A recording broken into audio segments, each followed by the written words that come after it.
Pai, nós queremos te agradecer, Senhor, por aqueles, Pai, com o coração disponível, voluntarioso, Deus, tem abençoado a obra e o ministério, Senhor, dos teus filhos. Eu quero pedir, Deus, que o Senhor os recompense segundo a sua generosidade. Quero rogar, Deus, abençoa, Pai, no poderoso nome de Jesus. Amém, amém. Pastora, de novo com a oportunidade.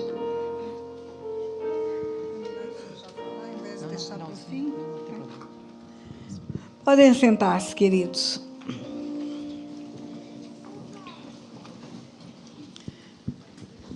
Antes de entrar no segundo assunto, eu quero esclarecer algumas dúvidas que eu sei que ficaram, porque algumas pessoas vieram perguntar a respeito do primeiro assunto.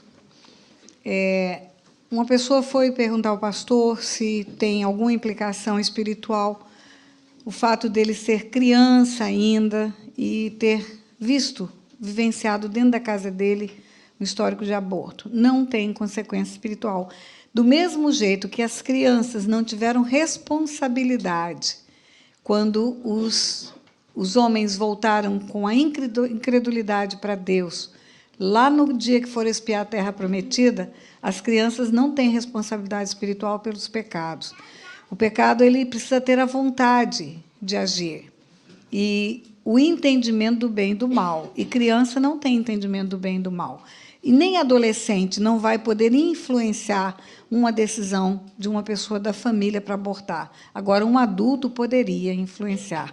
Não emite opinião, fica em silêncio, concorda. Na verdade, uma omissão, um silêncio nosso, é uma palavra de você que sabe o que você faz. Então, crianças e adolescentes não têm responsabilidade pela prática de aborto de família. Agora, os adultos envolvidos, sim. Não é? Estar junto, emprestar o dinheiro, ser o pai da criança, acompanhar para o lugar do aborto. São essas pessoas que eu citei, só aqueles casos. A outra dúvida é a respeito do imposto. Pastora, então a senhora falou que o meu imposto financia o aborto. Você quer que o seu imposto continue financiando o aborto? Sim ou não, igreja? Então, como igreja, você tem autoridade para orar e guerrear espiritualmente para que mude isso, né? Para que haja uma direção diferente. E você pode fazer isso como igreja. Você não pode interferir na decisão do governo. Não tem como você interferir. E você não deve parar de pagar o seu imposto, porque a César o que é de César, a Deus o que é de Deus. Mas o que eu quis mostrar para você é que, infelizmente, porque nós nos silenciamos no mundo espiritual e não guerreamos espiritualmente, as coisas tomam o rumo que toma nas nações. Então, se a igreja se levanta, a igreja é a única instituição na face da terra que tem autoridade para guerrear. Não tem FBI, não tem CSI, não tem Marinha, não tem Aeronáutica, não tem nada que pode mudar isso. A igreja pode? Pode. A igreja pode mudar, orando, guerreando, intercedendo, porque nós nos acomodamos. Ah, mas é assim, sempre foi assim, mas pode mudar pela posição da igreja. Agora, como que eu vou guerrear se eu tenho um histórico de aborto na minha vida? Como que eu posso brigar contra as trevas se o meu pezinho está no império das trevas, porque tem um pecado não confessado? Eu não posso fazer isto. Eu preciso primeiro me arrumar, entrar no reino da luz para guerrear com o império das trevas. Então, quando eu falei do financiamento do aborto pelo dinheiro que pagamos os nossos impostos, isso mostra o lugar onde você está, para você saber qual é o lugar onde você está. Você está numa nação que poderia estar usando esse dinheiro para cuidar de crianças, está usando esse dinheiro para matar crianças. E você tem autoridade para guerrear contra o espírito de morte nessa nação, talvez reduza até o número de suicídios nessa nação, se a igreja tomar essa posição. Porque uma das consequências espirituais do espírito de morte é suicídio. E é um ciclo vicioso. Quanto mais aborto tem, mais suicídio tem. Quanto mais suicídio tem, mais aborto tem, porque é o sangue derramado que alimenta o espírito de morte na nação. E aí a nossa autoridade, como eu vou ter autoridade para chegar para uma pessoa que eu conheci agora e que quer fazer aborto, se eu tenho isto preso na minha vida, eu não vou nem falar sobre o assunto. Agora, se eu tenho esse pecado confessado, eu estou limpa, não é? Outra coisa que eu quero dizer para você. O sangue de Jesus, ele concilia céus e terra com Deus. Ele tem capacidade de reconciliar os céus com Deus. Você acha que não vai ter capacidade de reconciliar a sua vida? De arrumar a sua história, de limpar a sua história? Você confessou o pecado. O ato é instantâneo. A graça e a misericórdia são liberadas. Imediatamente você está limpo. Não há mais nenhuma condenação sobre a sua vida. Então, você precisa se perdoar. Porque se o Senhor Jesus te perdoa e você não se perdoa, você está querendo ser melhor do que Jesus nesse negócio. Não é? E o que é perdoar, pastora? Vou te falar o que não é perdoar. Perdoar não é esquecer. Deus não dá amnésia, Deus não dá doença para nós. Amnésia, perda de memória, é doença. Deus não dá isso para nós. Perdoar também não é não sentir dor. Pastor, eu fiz um aborto e hoje, quando a senhora falou, eu senti uma dor profunda no meu peito de imaginar o que eu fiz. E você acha que Jesus, quando ele estava na cruz, perdoando os nossos pecados, ele não estava sentindo nada? Você acha que não sentiu dor para nos perdoar? Perdoar não é não sentir dor, queridos. Maior a dor, maior a grandeza do perdão. Você está doendo, está ferindo, mas você está se perdoando também. Por quê? Porque Jesus te perdoou. Ele cancelou o escrito da dívida que era contra você. O que é perdoar? Perdoar é cancelar o escrito da dívida. Vamos imaginar que você deva uma fortuna para um banco. Você tem um empréstimo de $1 milhão. Você deve $1 milhão. E você não tem um centavo para pagar, nenhum. Aí chega um benfeitor lá no banco. Eu vim pagar a dívida da Tânia. O gerente do banco olha até assustado. Como é que esse cara vai pagar a dívida daquela mulher?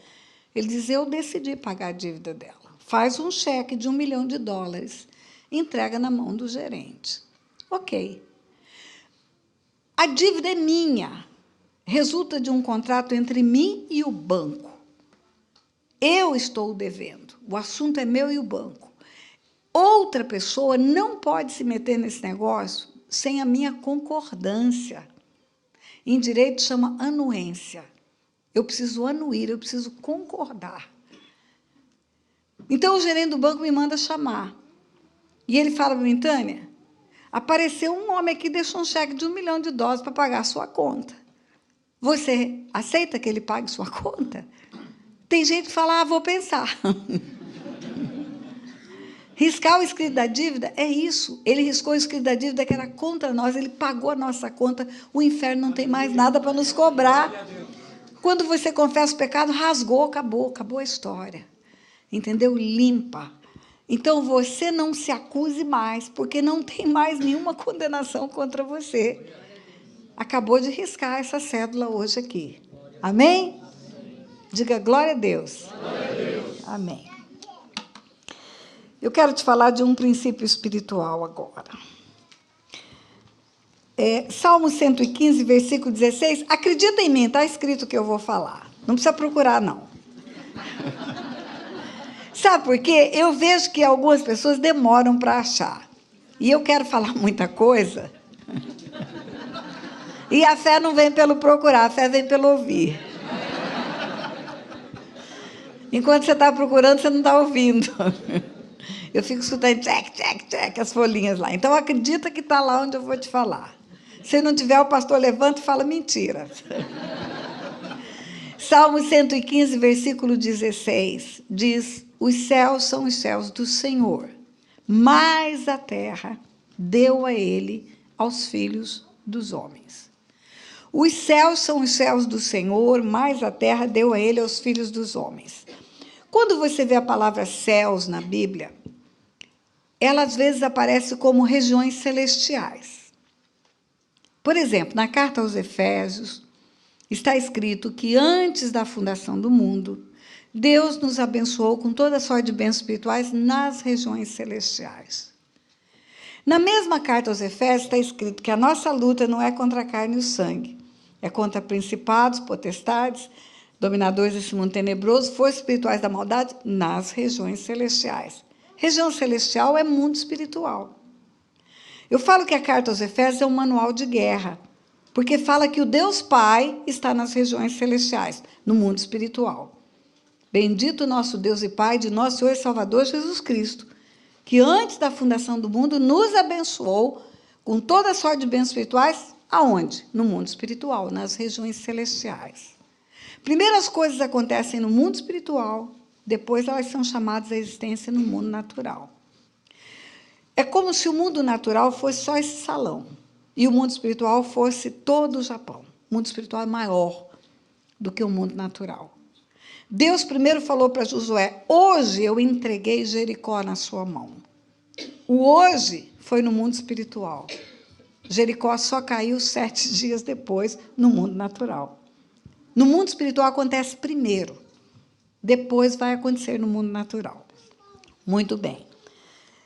Também nas regiões celestiais está o Filho. No mundo espiritual está Jesus. A Bíblia fala que ele, na mesma carta aos Efésios, ele ressuscitou dentre os mortos, assentou-se à destra de Deus nos lugares celestiais, nas regiões espirituais. No mesmo lugar está a igreja, porque a Bíblia fala na carta aos Efésios, pela igreja, a multiforme sabedoria de Deus é conhecida por principados e potestades nas regiões celestiais. Então, esse lugar é tudodebom.com, porque está o Pai, está o Filho, está a igreja, está o Espírito Santo. Ele é Espírito e ele habita no mundo espiritual. Mas nesse lugar estão os demônios também, no mundo espiritual.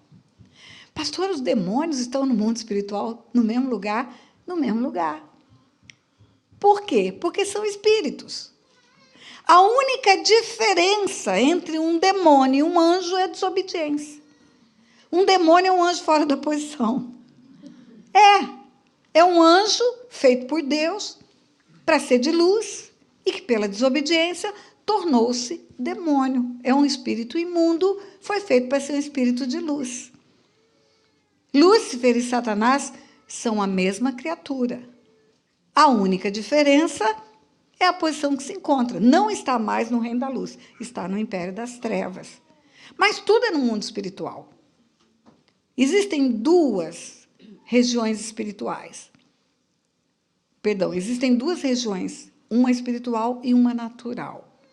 No mundo espiritual, existem diferenças de níveis. Você vê que o apóstolo Paulo fala, eu fui até o 3º céu. Então, tem o céu dos céus, né?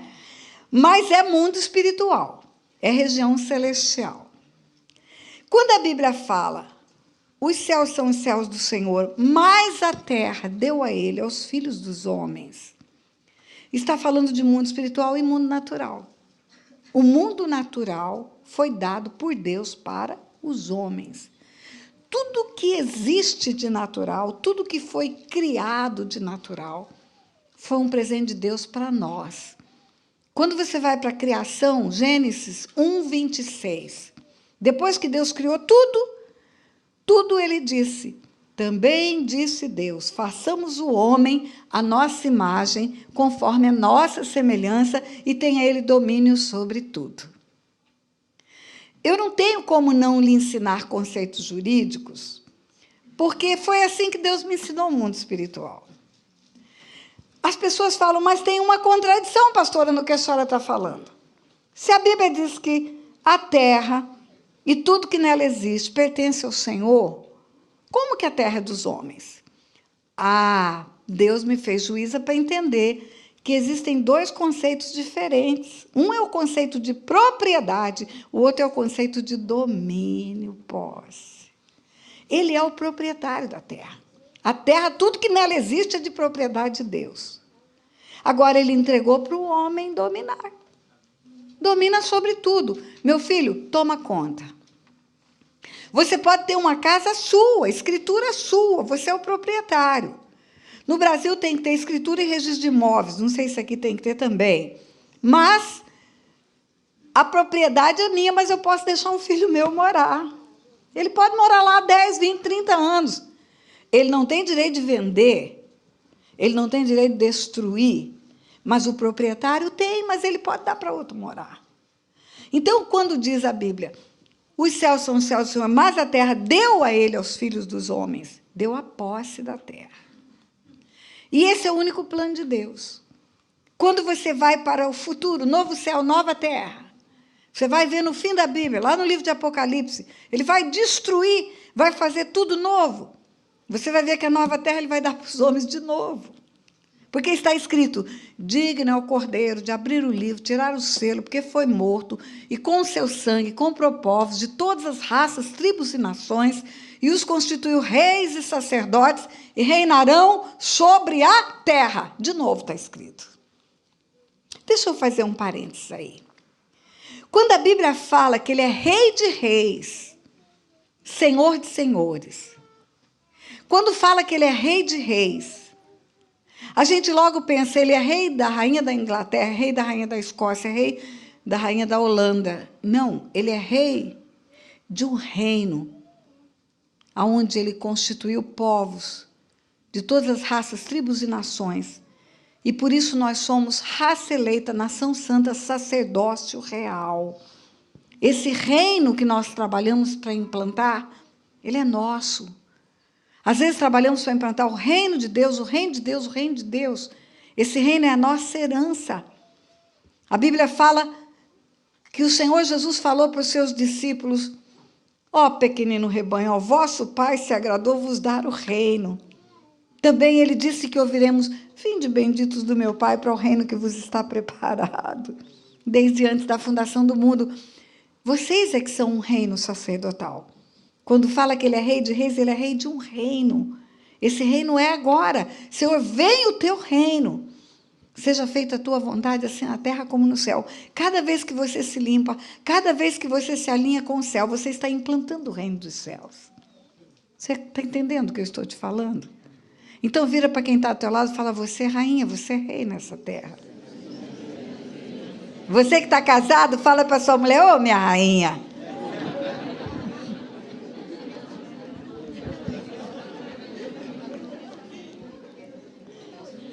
Quem está solteiro aqui, levanta a mão.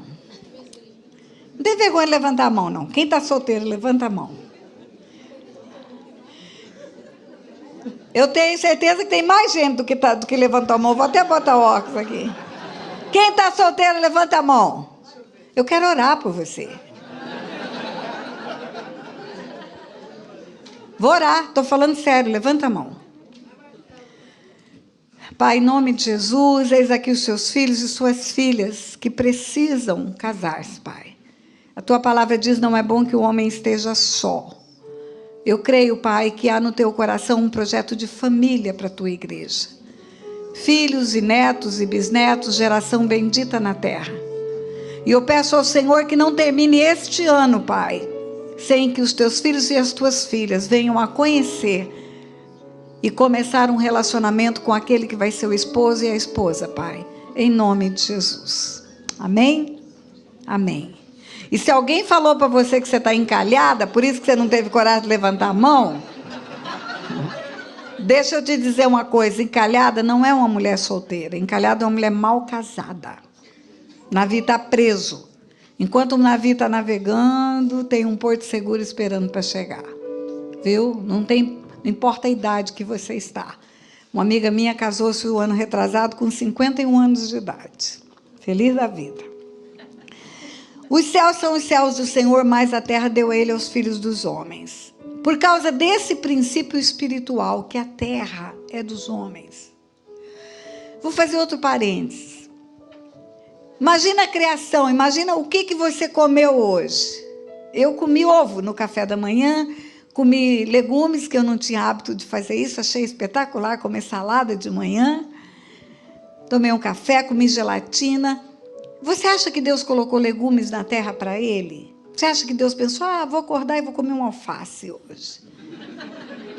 Você acha que Deus colocou petróleo na natureza porque ele pensou, eu vou precisar encher o tanque do meu avião para voar aí pelo universo?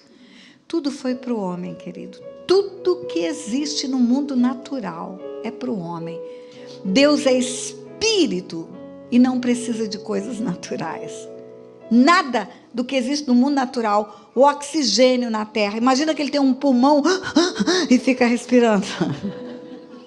Ele inventou a fotossíntese, a luz do sol, o verde da planta, para gerar oxigênio, para gerar vida na terra, para o homem. Tudo é para o homem. Então, ele estabeleceu esse princípio e Deus se enquadra nos princípios que ele estabelece. Imagina se eu sou juíza e a lei serve para os outros, não serve para mim. Como que é o nome disso? Corrupção. O princípio que Deus estabelece, ele se enquadra nele. Um espírito sem um corpo é ilegal na terra. Os espíritos não podem agir na terra sem autorização do homem. Os espíritos só podem agir no mundo espiritual. Por isso os demônios incorporam. Por isso, uma das razões do Filho de Deus vir em carne foi por isso. Para ele ter autoridade para pisar na terra. Por isso, o Espírito Santo age através de um corpo, chamado igreja, pessoas. Deus se enquadra nesse princípio. E aí, para trabalhar na terra, o mundo espiritual precisa de pessoas. Ou os demônios trabalham incorporando, entrando dentro delas, aqueles textos bíblicos que entra uma pessoa endemoniada gritando, ou os demônios agem influenciando. É a diferença entre possessão e opressão. Na possessão, o demônio está dentro, falando pela boca da pessoa. A pessoa não tem o domínio sobre os seus sentidos. Ela perde o domínio. É como um homem dentro de um carro. O carro só anda quando o homem liga, passa a marcha, acelera. Sozinho ele não faz nada. Nessa hora o demônio está dentro, usando o corpo da pessoa. Mas também ele age como um homem em cima de um cavalo. O cavalo não perde os sentidos, o cavalo escuta, ouve, relincha. Mas é o homem que diz para o cavalo onde ele vai. O freio está na boca do cavalo e ele puxa para a direita a rédea, puxa para a esquerda. Ele conduz o cavalo. Na possessão, o homem perde a capacidade de ver, de avaliar, de falar. Quem está falando é o demônio. É o demônio que entrava gritando: que temos nós contigo, Jesus? Vieste atormentar-nos antes do tempo? Agora, aquela situação onde a pessoa tem um descontrole, incapacidade de dominar uma ação do mal. Vamos pegar, claro, a droga. Ela fica limpa, ela vai para um centro de recuperação. Ela fica limpa, 2 anos, ela não se drogou 2 anos. Mas um dia, ela acorda como se tivesse alguma coisa na cabeça dela, se droga, e ela não aguenta e vai para a droga. Ela já está limpa, ela já está desintoxicada. Mas é uma vontade que ela não consegue vencer. O demônio está fora, está influenciando. Ou então aquela situação do homem violento que bate na sua esposa e ele se arrepende, ele chora, ele fala que nunca mais vai fazer e não quer fazer mesmo, no coração dele ele não quer, e ele pede para ela não ir embora, para ela não deixar ele, e ela fica, daqui 1 mês, 2 meses ele faz de novo. É algo que ele não consegue controlar. O demônio está fora, está influenciando as vontades. A pornografia.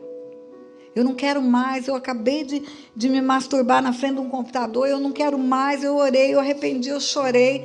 Daqui 1 semana, você está ligando de novo. Você está sob uma influência, uma perseguição espiritual, uma influência maligna. Mas eu não quero falar mais de trevas agora. Eu quero falar de luz. No material que tem meu, tem muita coisa para te ensinar. No final, o pastor vai dar uma palavra, onde eu ainda vou estar aqui, no Japão. Mas tem muita coisa minha no YouTube que você pode aprender, pode ouvir, pode ver, além do material que eu trouxe. Mas eu quero falar de Deus usando a sua vida. Deus usando a sua vida. Ele se enquadra nesse princípio espiritual.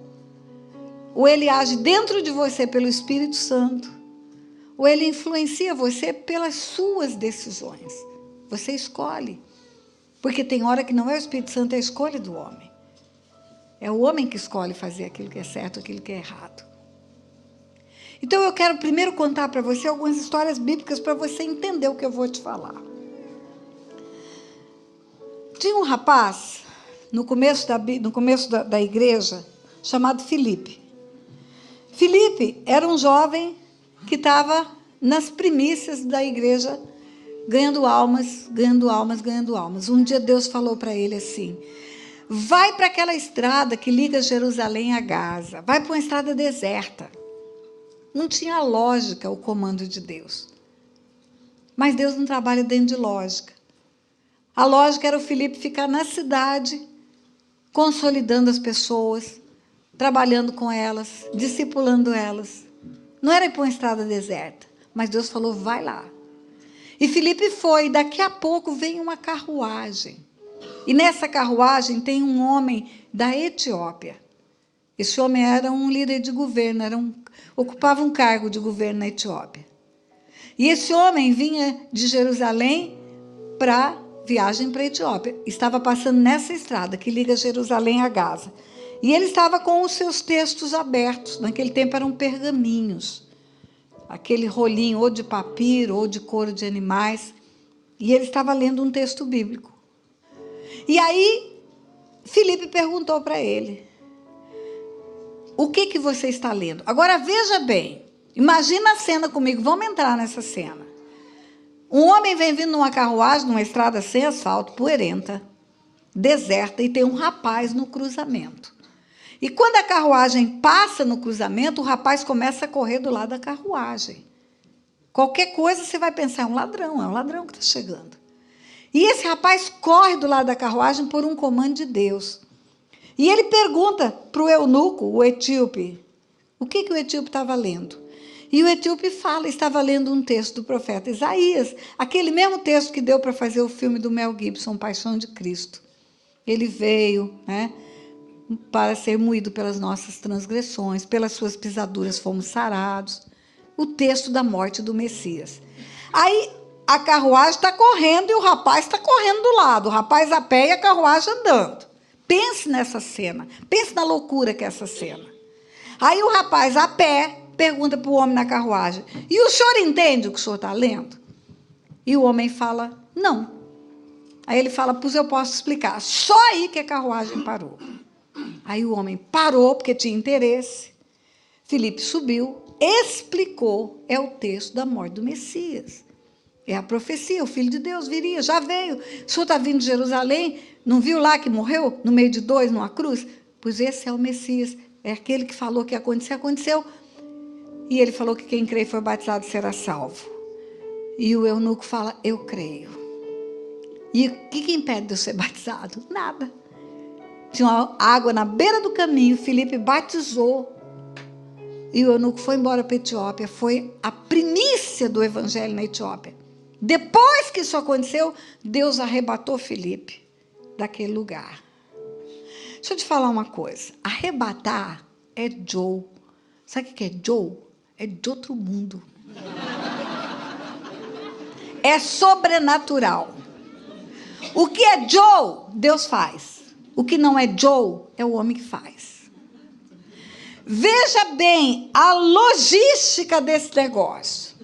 O rapaz sai da cidade, vai para a rodovia, fica num lugar deserto, anda do lado da carruagem, se expõe. O cara podia falar: é ladrão. Por quê? Porque Deus não trabalha na terra sem homens. Como crerão se não há quem pregue? Deus precisa que homens e mulheres abram a boca para falar as verdades dele nessa terra. Vou te contar outra história melhor do que essa. Tinha um homem chamado Saulo de Tarso. O cara era bom, viu?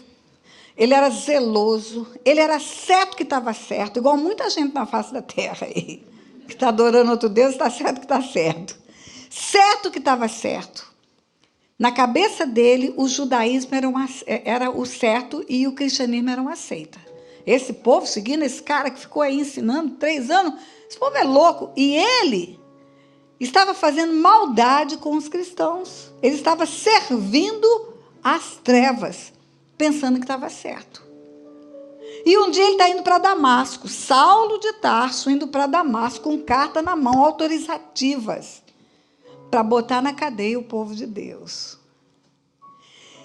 E no caminho de Damasco ele tem um encontro com Jesus. Jesus aparece para ele. Todos os textos bíblicos que têm algum princípio jurídico me interessam muito, claro. E eu gosto dos textos que Paulo vai fazendo a defesa dele, porque ele foi sendo acusado, porque se converteu ao cristianismo e ele vai se defendendo. Em Atos 26, ele faz a defesa diante de um rei. E ele conta a história dele várias vezes. Para esse rei, ele conta assim: indo eu, ó rei, caminho afora pela estrada de Damasco, eis que vi uma luz mais resplandecente que o sol, e caindo eu por terra, ouvi uma voz que me disse: Saulo, Saulo, por que me persegues? Dura coisa é recalcitrares contra os aguilhões. O que é recalcitrar contra os aguilhões? É dar murro em ponta de faca. E aí eu perguntei: quem és tu? Eu sou Jesus, a quem tu persegues. Ele caiu. Ele viu que o que ele pensava que era uma seita era uma realidade. Que aquele que morreu na cruz agora estava ressurreto, falando com ele. Falando com ele. E aí Jesus fala para ele: mas levanta-te, porque ele caiu. Levanta-te, porque para isso eu te apareci. Para te constituir ministro. Para arrancar as pessoas das trevas para a luz. Do poder de Satanás para o poder de Deus. Deixa eu fazer um parênteses aí. Nós nunca podemos pregar que Satanás não tem poder, igreja. Porque quem fala na Bíblia que ele tem poder é o próprio Cristo. 2 vezes Jesus fala na Bíblia que Satanás tem poder. Quando ele encontra com Paulo, ele fala: para isso te apareci, para te constituir ministro, para arrancar as pessoas das trevas para a luz, do poder de Satanás para o poder de Deus. E quando os 70 voltam possuídos de alegria, dizendo: Senhor, em teu nome os demônios se nos submetem, ele responde: eu vi a Satanás cair do céu como um relâmpago, e eis aí vos dei autoridade para pisar toda a sorte de serpentes, escorpiões e contra todo o poder do inimigo. E nada, absolutamente nada, vos causará dano. Sabe por que Satanás tem poder? Porque ele é um anjo. E os anjos são valorosos em poder. Ele não mudou a sua natureza, ele mudou o seu comportamento. É como se fosse um soldado treinado para ser do bem, da tropa de elite, do BOPE lá em São Paulo. E ele se converte para o tráfico de drogas. Ele continua tendo a mesma habilidade que ele tinha como soldado do bem. Todo o poder que ele tinha, continua a ter. Só que foi convertido para as trevas. Se não tivesse poder, não fazia o estrago que faz nas nações. Mas o poder do Senhor é infinitamente maior. Porque ele é Deus.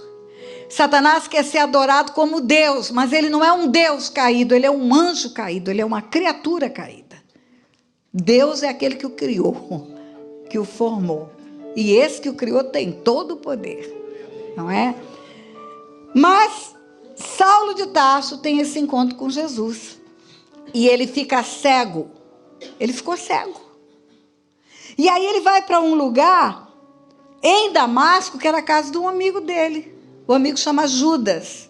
Não é o Iscariote, porque o Iscariote já suicidou nessa altura do campeonato. Ele termina de chegar em Damasco cego, onde ele ia com cartas para destruir a igreja. E aí ele tem uma visão, ele está orando. Eu acho que ele estava orando assim: Deus, eu era cego espiritualmente, agora eu vejo espiritualmente, mas estou cego do olho, me devolve a visão. Eu oraria assim, deveria ser essa oração. E ele está orando, e ele tem uma visão. Ele vê um cara chamado Ananias chegar e orar por ele. E esse Ananias existe. Esse Ananias, ele mora na mesma cidade de Damasco. Ananias está aqui. mora em outra rua. Saulo está na rua que se chama direita. E ele tem uma visão de Ananias orando por ele. E esse Ananias existe, está aqui em outra rua. E Deus chega para Ananias e fala: Ananias, sabe Saulo de Tarso? Sei, Senhor. Pois é, ele está aqui em Damasco. Ele estava orando. E ele viu um rapaz chamado Ananias ir lá. E orar por ele e impor as mãos nele. Que tal você ir lá? Ananias falou: eu, Senhor? Não é ele que está vindo com cartas para destruir a gente? O Senhor falou: é. Mas tem um porém. Ele é um vaso escolhido por mim. Ele vai pregar para reis, para judeus, para gentios. Outra coisa, importa que ele sofra por amor ao meu nome. Eu acho que quando falou ele sofra, Ananias pensou: o caba vai sofrer? Então eu vou. Eu vou. Ananias vem e impõe as mãos sobre Saulo de Tarso. E Saulo enxerga. Presta atenção. Por que Deus não fez assim, ó, e devolveu a visão para Saulo? Porque aparecer numa visão é Joe, isso Deus faz. Mas orar impondo a mão é para nós, é para homens, é para mulheres. E de colocar as mãos sobre os enfermos, eles serão curados. Orai uns pelos outros, eles serão curados. Vou te contar outra história. De um homem chamado Cornélio. Pastor Hélio que vai ser o Cornélio. Hélio Cornélio, já deu até certo. Cornélio era um comandante do exército romano. Centurião da corte italiana, assim que está escrito no livro de Atos 19. Cornélio era tudebom.com. Cornélio era piedoso, dava esmola, orava, só não conhecia Jesus. Deixa eu fazer um parênteses para você. Às vezes você vai pregar para uma pessoa, ela fala: todos os caminhos levam a Deus. Levam mesmo. Você sabia que todos os caminhos levam a Deus? Todos. Até o satanismo leva a Deus. Sabe por quê? Porque a Bíblia diz que vai ter um dia, todos comparecerão diante de Deus. Todos. Todos os caminhos vão levar a Deus. Todos. Agora tem um negócio. Quando você chegar diante de Deus como Deus, ai de você. Porque você será julgado.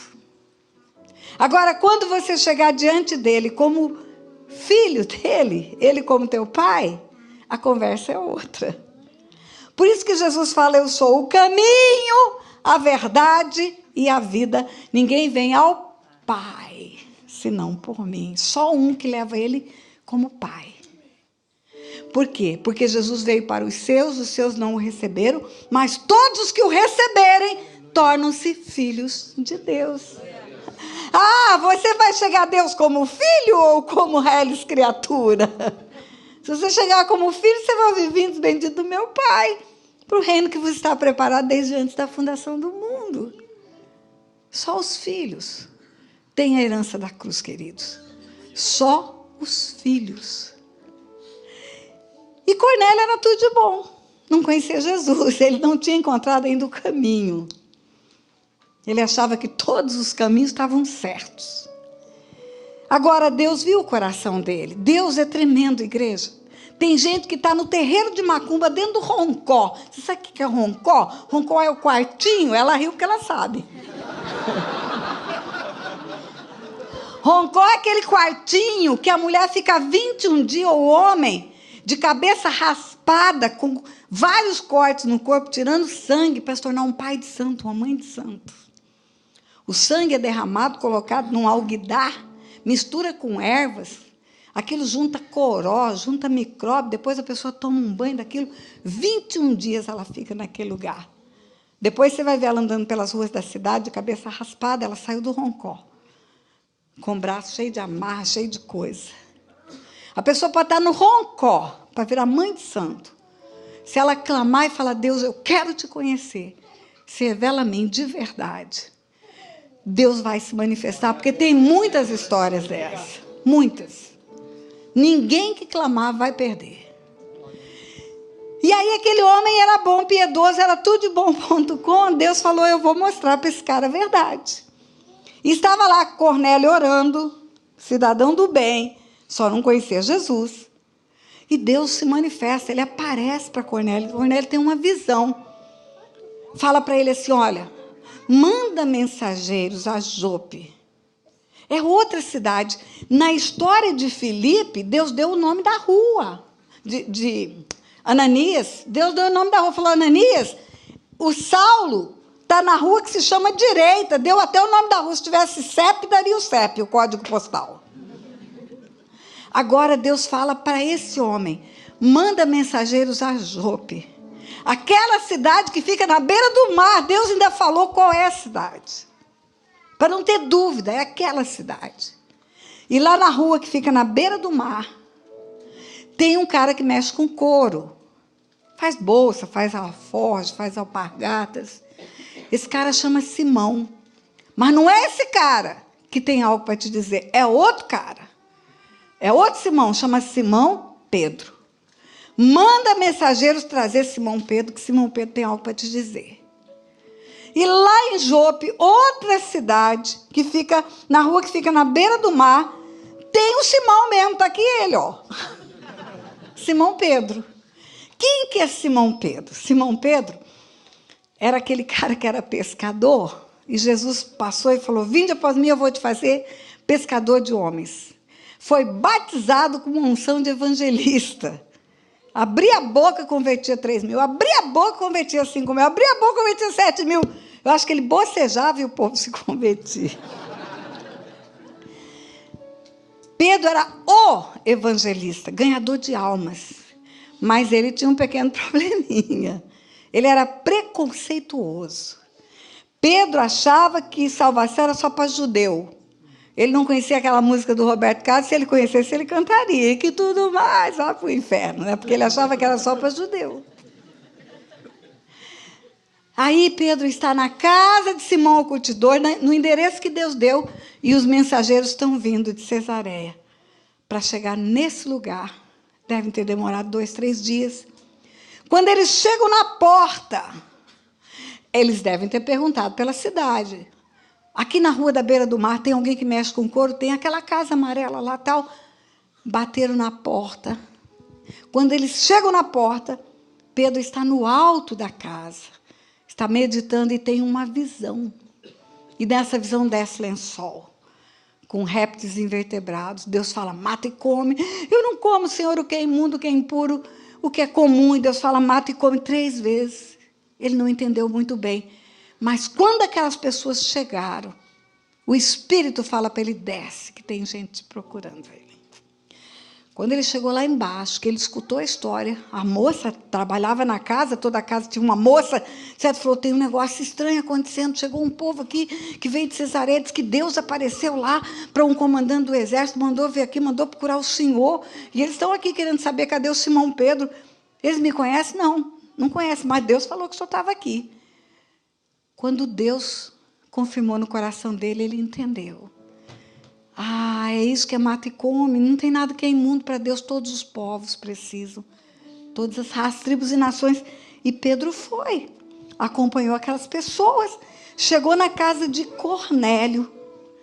Todos foram salvos. Todos foram batizados com o Espírito Santo. Todos foram batizados nas águas. Queridos, presta atenção. A logística que Deus teve que articular. Deus teve que convencer esse cara de mandar mensageiros lá. De mandar um soldado do dia, um oficial do exército, esse homem era. Mandar um soldado do dia, mais um servo ir lá. Deus teve que convencer esse cara de ir lá. Quebrar o preconceito, quebrar o paradigma para ele ir, para levar salvação para essa casa. Por que Deus não salvou essa casa por conta própria? Não fez assim?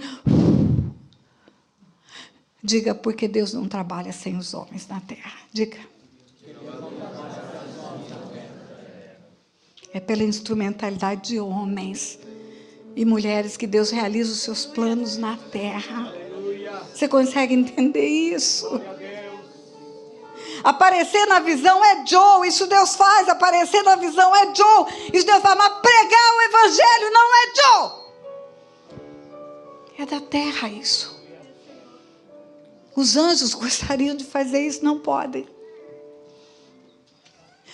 Deixa eu te mostrar uma coisa. Eu podia passar dias falando para você sobre isso. Vou te falar só mais uma coisa. Deus não faz coisa alguma sem primeiro anunciar aos seus servos, os profetas. Está escrito isso. Por que Deus anuncia para os profetas? Porque ele tem um tititi com os profetas? Não. Porque os profetas são boca de Deus para anunciar para o povo. Deus quer dar notícia para o povo, então ele escolhe pessoas para sair por aí falando. É loucura isso. Na nossa cabeça é sobrenatural, mas é mesmo, isso é Joe. E para que não houvesse dúvidas, quem seria o Messias? Ele anunciou tudo sobre o Messias antes do Messias pisar na terra. Tudo, tudo, tudo. Até o lugar onde nasceria. Um profeta chamado Miqueias escreveu o lugar. E tu, Belém, Efrata, pequenina demais para figurar dentre as milhares de Israel, de ti há de nascer, dentre as milhares de Judá, de ti há de nascer o que há de reinar sobre Israel, o que tem as suas origens desde os tempos eternos. Como que é a profecia? E tu, Belém, Efrata, pequenina demais para figurar dentre as milhares de Judá. Ah, Belém, você é tão pequenininho, uma cidade tão insignificante da província de Judá, você não é nada, mas em você vai nascer um rei. Mas peraí, tem alguma coisa errada? Os reis nascem nos palácios, o palácio é em Jerusalém, não é em Judá, não é em Belém. Não, mas a profecia completa fala aquele que tem as suas origens desde os tempos eternos, aquele que é o Alfa e o Ômega. Miqueias entendeu, falou, o Messias vai nascer em Belém, escreveu. O Messias vai nascer em Belém. Um dos sinais é que o Messias vai nascer em Belém. Muito bem. Evangelho de Lucas conta que uma virgem desposada de José, da casa de Davi, uma virgem desposada de José, da casa dele, chamada Maria, recebeu uma visitação de um anjo. E o anjo olhou para ela e falou, vai descer sobre você o Espírito Santo, o poder do Altíssimo vai te envolver, enfim, você vai ser a barriga da qual virá o Messias. José quis deixar Maria, o anjo foi para José também, falou, não a deixe, o que dela está gerado do Espírito Santo, ainda falou, e você vai dar o nome para ele de Jesus. Vai nascer o Messias e na terra ele vai se chamar Jesus. Aonde que essa mulher estava? Essa mulher estava numa cidade chamada Nazaré, na Galileia. Nazaré é uma cidade, a Galileia é uma província, como se fosse um estado. É como se falasse assim, vai nascer em Resende, no Rio de Janeiro, mas essa mulher está em Bauru, em São Paulo. Ela está numa outra cidade, numa outra província. Essa mulher está em Nazaré, na Galileia. O anjo falou, vem o Messias de sua barriga. Maria, desposada de José, da casa de Davi, estava onde? Na Galileia. E a barriga cresce. Quando estava para nascer o neném, acorda um homem chamado César Augusto, imperador romano. E do nada, ele pensa que é do nada. Vou fazer um decreto. Vou obrigar cada um a ir para a sua cidade de origem para recensear, que eu quero saber quem é o povo que está sob o governo romano. E obriga por um decreto, ele obriga essa barriga sair de Nazaré, na Galileia, e ir para Belém, na Judéia. A barriga só veio para Belém por causa de um decreto do César Augusto. Deixa eu te falar uma coisa. Maria, importante é. Alegra-te muito favorecida, o anjo falou para ela. Mas José é tão importante quanto ela nessa história. Porque se José não fosse da casa de Davi, ele não tinha obrigação de ir para Belém levar a barriga. E a profecia não se cumpriria. O que eu quero dizer para você é que até para cumprir profecia, Deus usa até ímpio. Ele usa até ímpio, pastor. Ele usa ímpio. César Augusto morreu sem saber que estava cumprindo uma profecia. Morreu sem saber que ele fez um decreto, que ele pensou que era para o mal e era para o bem. Era para o Messias nascer no lugar da profecia. Eu estou dizendo isso para mostrar para você que Deus trabalha pela instrumentalidade de pessoas. Eu vou te contar uma história que não é da Bíblia, que é minha. Há um mês atrás, eu dou aulas em seminários de libertação. Eu tenho meu próprio seminário, vou aproveitar para te falar disso. De 2 em 2 meses, eu realizo um seminário no estado de Tocantins, chamado SILC, Seminário Intensivo de Libertação e Cura. 5 dias, num sistema de imersão, enfiada numa chácara, numa fazenda linda, que Deus deu para esse fim, construída para esse fim, ensinando libertação e cura para pastores, líderes e ovelhas do Brasil inteiro. Nós já vamos para o 14º seminário, e cada seminário, uma média de 100, 110 pastores vão. Se você tiver familiares no Brasil que quer participar, entra no meu site é o meu nome, pastorataniatereza.com, que eu te dou todas as informações a respeito disso. E eu dou aulas em outros seminários. Dou aula em seminários do pastor Corte, Curitiba, dou aula em seminários do pastor Alcione Almeric, tudo libertação. Eu dei uma aula no Rio, na segunda-feira, na terça-feira eu fui dar uma aula em São Paulo. É sempre assim, segunda e terça, para eu atender o pastor Alcione Almeric. E ele comprou a minha passagem de ida e de volta para o Rio, do Rio para São Paulo. Rio, São Paulo, São Paulo, Rio. E nós estávamos de noite no hotel, ficamos no hotel na Avenida Paulista, lá em São Paulo, eu e a minha assistente, e eu falei para ela, Vivian, não é negócio a gente voltar de avião para o Rio, porque eu não moro no Rio, eu moro no meio do caminho entre Rio e São Paulo, eu moro em Resende. Para eu pegar um avião para o Rio, eu tenho que amanhecer no aeroporto em São Paulo, chegar no Rio e pegar um ônibus para voltar para Resende. Então, é melhor pegar um ônibus de São Paulo para Resende. Vai dar 3 horas de ônibus, e se eu for de avião, vai dar 4 horas, por causa desse negócio de chegar 1 hora antes no aeroporto, 1 hora de voo, mais 2 horas para voltar para Resende. Então, é bobeira ir de avião, é melhor ir de ônibus. Mas nós não compramos a passagem, nós vamos ter que amanhecer o dia na rodoviária. Tudo bem? Tudo bem. Cedinho, madrugada, pegamos um táxi. Fui para a rodoviária, comprei a primeira viagem do ônibus para Resende, era 7 horas da manhã.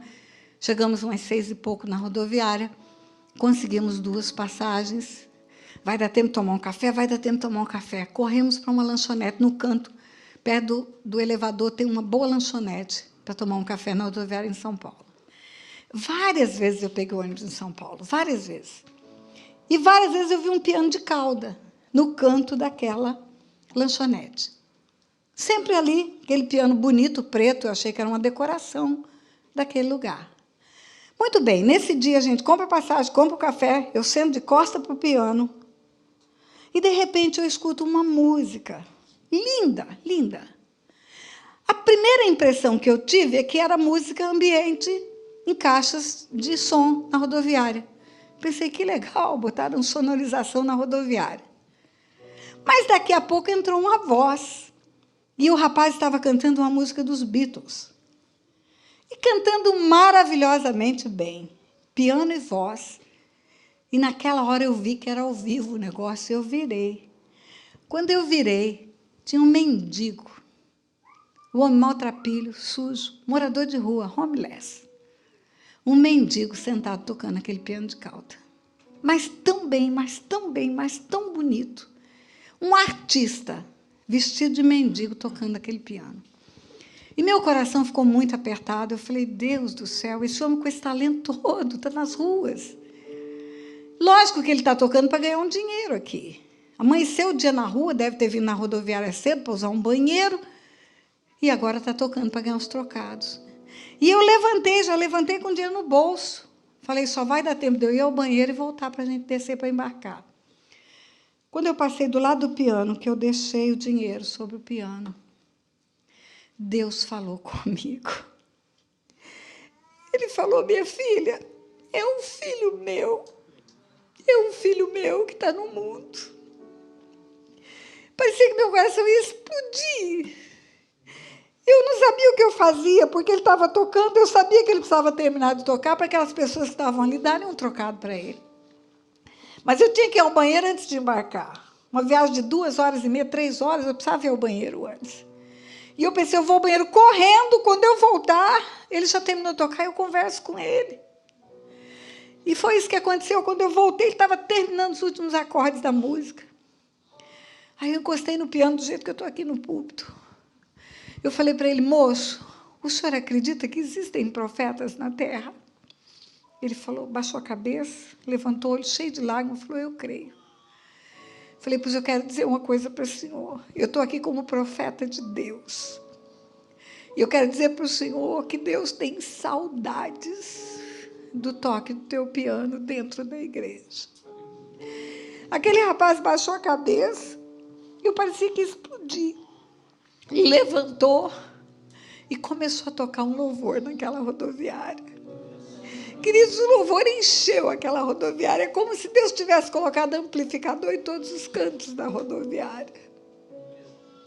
Quando ele terminou de tocar, já era a hora de eu descer, eu dei um livro para ele com a minha história. Ele falou, pastor, eu estou voltando para casa. Profeta, eu estou voltando para casa. Por que eu estou te contando isso? Porque o que Deus tem a fazer agora é através de você, não é através de Paulo, não é através de Pedro, não é através de Filipe, não é através de Ananias, é através da sua vida. É da sua vida. Você é a geração da vez. A igreja, ela é feita como uma corrida de revezamento. Uma geração passa para outra geração o bastão. E o bastão que nós temos na mão, ele está sujo de sangue. E não é só do sangue de Jesus. É o sangue de irmãos e irmãs que morreram para pregar o evangelho antes de nós. Morreram. Estão morrendo até hoje na face da terra. Eu quero desafiar você a não se acomodar. Por que você acha que eu estou aqui em pé na sua frente? Sabe que em 2 de fevereiro eu vou fazer 68 anos. Por que uma mulher de 68 anos está aqui na sua frente?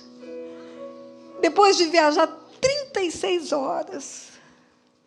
No meio dessa dura realidade do fuso horário, quando a gente chega. Por que eu estou falando dessas coisas para você? Por que eu vim falar de aborto? Porque eu quero que você se limpe para ser um instrumento de Deus nessa terra. Eu quero que você se limpe. Isaías teve a visão do trono de Deus.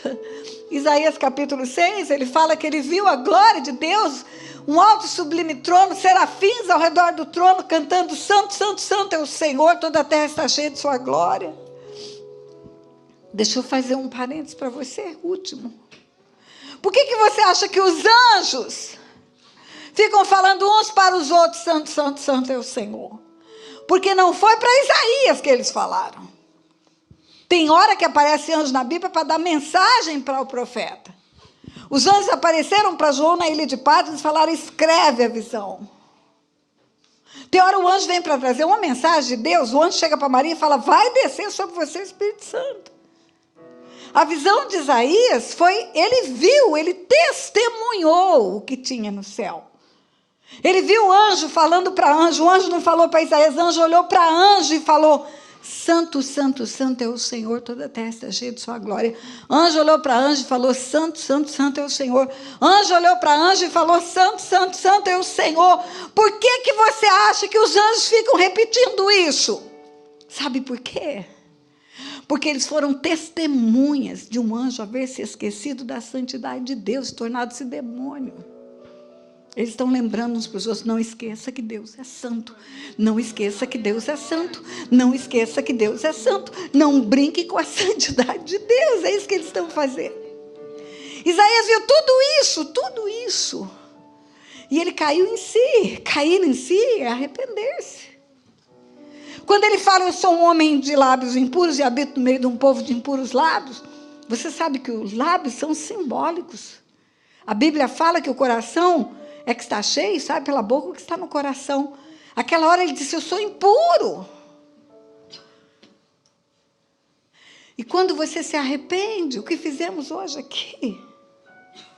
Quando você confessa e deixa, que você se arrepende, é instantânea a graça e a misericórdia de Deus. Na mesma hora, um anjo pega com uma tenaz, uma brasa viva do altar, toca na boca de Isaías, na mesma hora, e fala, eis que a tua iniquidade foi tirada e perdoado o teu pecado. Iniquidade tirada, pecado perdoado. Iniquidade, raiz de pecado geracional. Pecado, responsabilidade pessoal. Deus resolve tudo, resolve herança e resolve pecado tudo de uma vez. Deus tem poder para encher céu e terra. Deus tem poder para ter anjos ao redor do trono. Deus tem poder para perdoar pecado e arrancar raiz de iniquidade. Deus é todo poderoso. Mas sabe o que está escrito? Isaías fala, depois disso, depois de me limpar, eu ouvi uma voz que me disse, ouvi o Senhor dizer, a quem enviarei, quem há de ir por nós? Por nós, por que nós? Porque Pai, Filho e Espírito Santo. A quem enviarei, quem há de ir por nós? Sabe o que significa? Deus está dizendo, eu sou todo poderoso, Isaías. Você está vendo meu poder, minha glória enchendo céu e terra? Os anjos se rendem diante da minha santidade. Eu tenho poder para limpar você de um minuto só. Mas na terra, Isaías, eu preciso de você. Quem eu enviarei? Quem há de ir por nós? Quem há de ir por nós? Ah, queridos, você não tem ideia o quanto você é importante num plano de Deus na terra. Você não tem ideia. Deus quer fazer coisas grandes e tremendas nesta nação, através da igreja dele. Um povo diferente, separado, consagrado. Consagrado. Às vezes nós falamos que somos consagrados, mas a nossa vida espiritual é tão medíocre. Gastamos tempo com tudo, menos com Deus. Às vezes falamos, meu carro é consagrado ao Senhor. Quando compro o carro, traz a chave para o pastor abençoar. Nunca usou esse carro para trazer ninguém para a igreja. A minha casa é consagrada. Nunca usou sua casa para fazer uma célula. Para falar do amor de ninguém. Deus continua dizendo, a quem enviarei, quem há de ir por nós? Eu recebi uma ligação outro dia, para falar para jovens em Brasília, 4.000 jovens. Eu falei, Deus, eu não sou mais jovem, eu tenho uma neta de 28 anos. E o Senhor me chama para falar para jovens. Deus falou para mim, sabe por quê? Porque eu encontro você disponível, disposta. Deus está procurando você, querido, para fazer algo diferente no seu trabalho, na sua casa, na sua igreja, nessa cidade e nessa nação.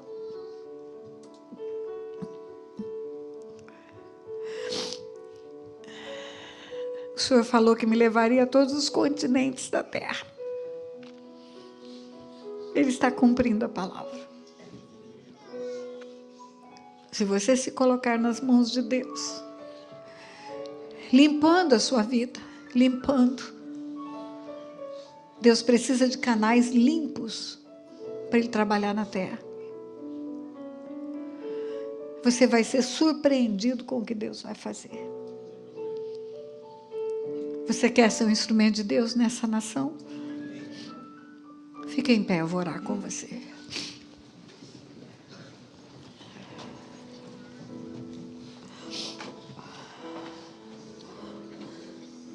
Quando ele fez a pergunta,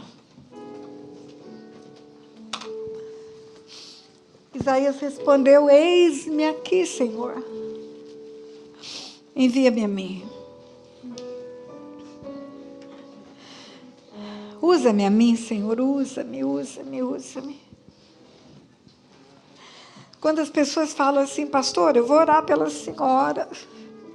Eu falo, ora mesmo, eu preciso muito. Mas não esqueça de orar por 2 motivos. para Deus renovar as forças para aguentar. E para Deus renovar a revelação, para ter sempre algo novo para a igreja. O que você pedir é o que você vai ter.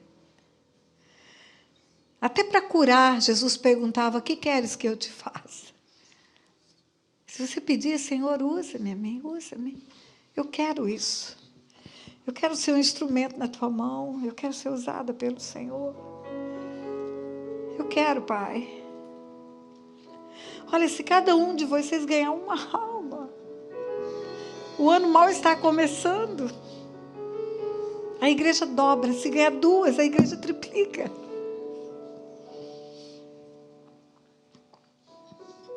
Se você não tem habilidade para falar, convida a pessoa para ver um vídeo, um filme, dá de presente para ela um DVD, um CD.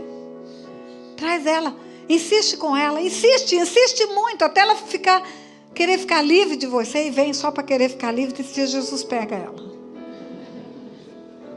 Mas não fique inerte, não fique inerte.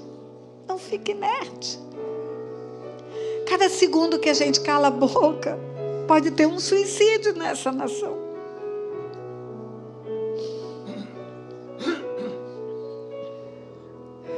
Pai, em nome de Jesus, eis aqui teus filhos, tuas filhas. Senhor, formados para o louvor da tua glória, comprados por um precioso sangue, lavados e remidos por esse sangue, Pai.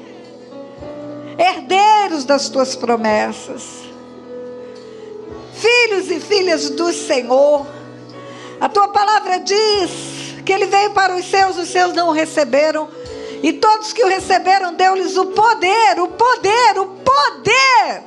de serem chamados filhos de Deus. São empoderados na terra, Senhor, que eles usem esse poder e essa autoridade na terra, Pai. Poder para edificar cidades antigamente assoladas, arruinadas, destruídas de geração em geração. Poder para falar das coisas do teu reino. Poder para fazer recuar as trevas e o inferno. Poder, Senhor, para transformar vidas. Poder para influenciar nações, Pai.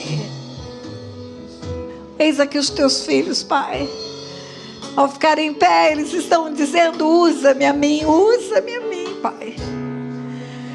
Usa, Senhor, usa os teus filhos. Usa os teus filhos, faz um rebuliço no meio do teu povo aqui, Pai. Sobrenaturalmente, Pai, faz um rebuliço no meio do teu povo. Levanta filhos e filhas ousados, intrépidos, corajosos. Incomoda-os pelo teu Espírito, Pai, para saírem da mesmice e fazerem mais, infinitamente mais, Pai. Em nome de Jesus. Em nome de Jesus. Eu quero abençoar a sua vida. Declarar sobre a sua vida a bênção do Senhor em todo o tempo, por onde você andar, em tudo que você fizer. E que essa bênção virá sobre a sua vida para impactar você e as pessoas que te cercam. Para que te olhem e falam: vale a pena andar com o Deus que eles estão andando. Vale a pena servir o Deus que eles estão servindo.